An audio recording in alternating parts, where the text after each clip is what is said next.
พี่น้องซุมเจ้าเห็นมาไล่ไดมอนด์ลิ้นที่ไก่บ่ป้าดโพดพวกบักโม่บักแต่งตอนเตยล่าแหมซุ่มแม่เพิ่นพากันหอบมาผู้ละพวงผู้ละพวงผู้ละพวงโอ้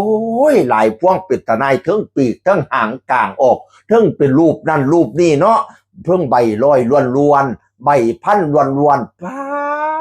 ดมาปังมาดังคักแท้คอนเสิร์ตปิดฤดูกาลคอยสังเกต2 ปีเลยเด้ปีกายนี่ปิดฤดูกาลอยู่สาวน้อยเพชรบ้านแพงได้หลายพอปันกันมาอยู่เสียงอีสานก็ไม่แผ่วเลยพี่น้องเอ๋ยบางเพจบอกว่ามาลัยครั้งนี้ไม่ต่ำกว่า6 หลักถ้า6 หลักกับ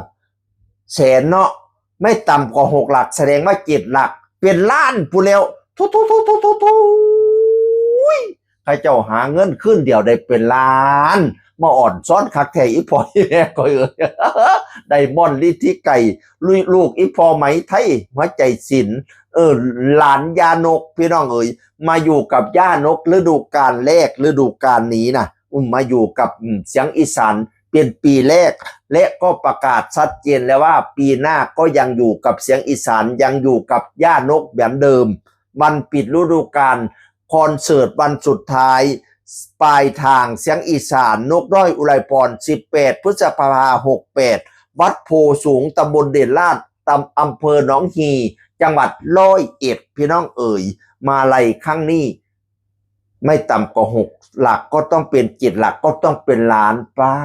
ทให้เจ้าปังให้เจ้าดังๆไปหน้าเด้อพอคอยเอ่ยเงินคำแก้วให้ไหลมากคือนำแกงไปแสดงทั้งหลายFCแตกจนล้นอังสนามปีนี้ได้ล้านปีหน้าได้2 ล้าน3 ล้าน4 ล้านให้ได้ขึ้นไปเรื่อยๆโอ้ยอ่อนซ้อนพี่น้องเอ่ยให้ปังให้ดังให้เฮงๆเงินคำแก้วไหลมาเน่นอังให้ได้นั่งเป็นเจ้าคนเว้าซาลือคิดหอนเงินให้ไหลมากองคิดหอดทองให้ไหลมาเข้าเต็มกระเป๋าอึ้งตึงเงินแสนให้ตกอยู่กลางบ้านเงินล้านให้ตกอยู่กลางเฮียนนอนหลับให้ได้เงินหมื่นนอนตื่นให้ได้เงินแสนยางแกงแขนให้ได้เงินล้านออกจากบ้านให้ลุงคุ้มเงินคุ้มค่ำกินอย่าให้โบกจกอย่าให้ลงอย่าโดกโบกเป็นหาดอย่าได้ขาดเปลี่ยนบ้างลำรวยหัวค่อยเต็มล้นตารางเฮียนรวยแล้วให้รวยอีกให้รวยแล้วให้รวยขึ้นไปให้ปังขึ้นไป ไดมอนด์ลิธิไก่แห่งเสียงอีสานอันวงอีเมนกน้อยอุไรพรได้มาไล่เป็นล้านเสียงอื่นคนเก่าเอามาเว้าสู่ฟังสวัสดีครับสวัสดีครั